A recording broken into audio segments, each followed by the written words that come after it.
Mandela effect. There are people alive in that universe that aren't alive in our universe. From its location on a former temple to Apollo, to statues of the Hindu god of destruction, strange rituals, and bizarre videos. Join me as we search for the real truth behind the Large Hadron Collider and the secrets of CERN.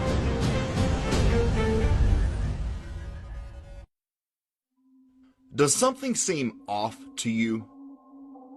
They can't put their finger on it, but thousands of people have the feeling that something is just not right, that the world we currently inhabit is somehow different. Is it just the stress of modern life, or could we actually be living in the Twilight Zone? As far out as it may sound, there may be more truth to that idea than we would like to believe.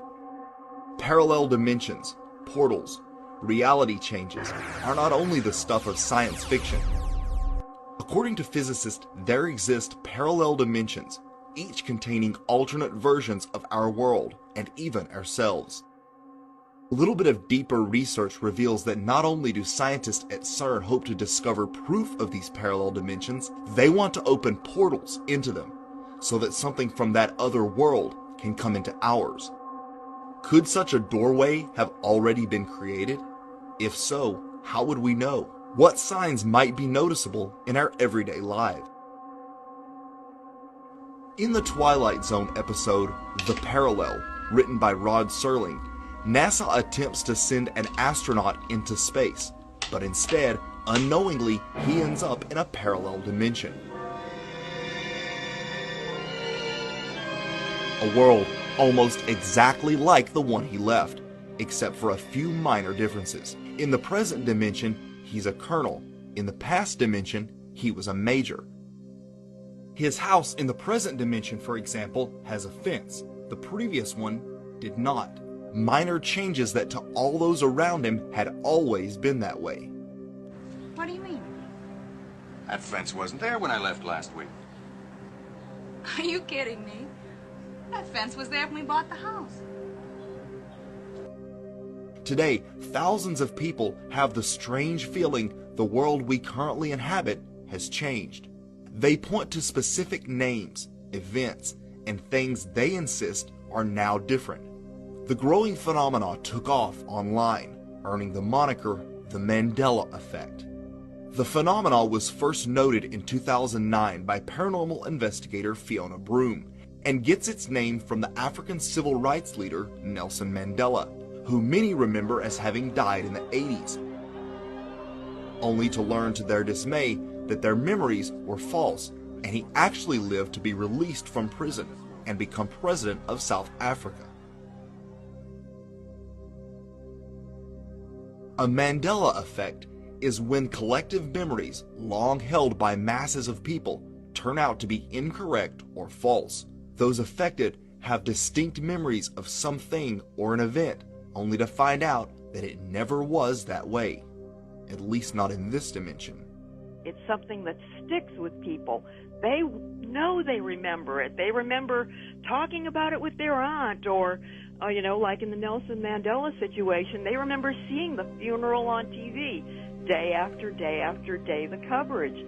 And it's something that just does not seem to go away. So that's what makes the Mandela effect different from simply forgetting where you left your keys so many times when you come home from work. In the movie Star Wars, The Empire Strikes Back, think of Darth Vader's iconic line.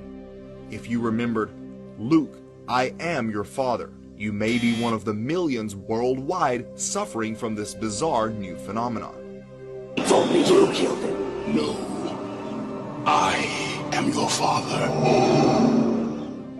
But if you remembered him saying, "Luke, you're in good company," here's a clip of James Earl Jones, the actor who actually said the line, also remembering it that way. When I first saw the dialogue that said, "Luke, I am your father.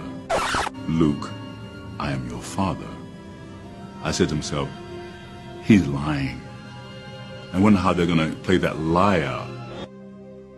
Which picture of the Monopoly Man looks most correct to you? If you chose the one with the monocle, you just experienced a Mandela effect. Do you remember a movie called Shazam, in which the actor Sinbad played a genie? In this reality, the movie never existed and Sinbad never played a genie, despite thousands of people having similar memories of it. And that certainly hasn't stopped the actor from being inundated with tweets about this phantom movie. The children's book series The Berenstain Bears, for instance, many remember being spelled Berenstein Bears. Other classic examples include the long-quoted line from the movie Forrest Gump, "Life is like a box of chocolates." What if I told you that line was never in the movie? Rather, the real line is, "Life was like a box of chocolates." Don't believe me? Check it out for yourself. My mom always said, life was like a box of chocolates. Life was like a box of chocolates. You never know what you're gonna get. And it extends far beyond mere movie lines. Even Bible verses are said to have changed. So what does all this have to do with CERN and the Large Hadron Collider? Could the experiments taking place there have inadvertently or even deliberately messed with our space-time, creating what we call the Mandela effect? How so? According to theorists, it's possible that a shift in gravity produced by the Large Hadron Collider could create a rift in the veil between our universe and a parallel universe. This is getting confusing. Why don't we call our universe Universe A and this universe Universe B? Hey, why can't we be Universe A? Yeah. We won the best letter. We called it first. Besides, this place kind of feels like a bee, you know? Who's to say that when you mess with the fabric of the universe, you don't also affect time itself? And the only evidence that this was happening would be minor changes in the world around us, just like Major Robert Gaines in the Twilight Zone episode. Did Rod Serling really predict what we call the Mandela effect back in 1963? It's unimportant. It's insignificant, really.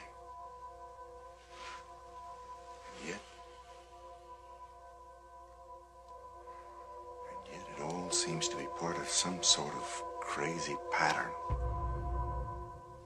Could the changes Mandela effect sufferers are experiencing actually be evidence we're in a parallel dimension? Some theorists think so, and have uncovered evidence they believe indicates CERN is responsible. November 2014, a weird video featuring CERN scientists and students dancing along to the song Happy by Pharrell was uploaded to YouTube. But it wasn't until much later that the video sparked a flurry of controversy and speculation among the Mandela effect community. One scientist in particular, John Ellis, a renowned physicist, is seen with two signs around his neck, one that reads Bond number 1. The other clearly has Mandela on it. Researchers theorize that the sign that says Bond number 1 is a sly reference to the actor that played James Bond in the first Bond film, a man named Barry Nelson. When put together, the signs equal Nelson Mandela. It is important to note that this video was made in 2014, before the Mandela effect gained notoriety online. If that is just a coincidence, it's a very eerie one. But is there another tie-in to the Mandela effect in James Bond?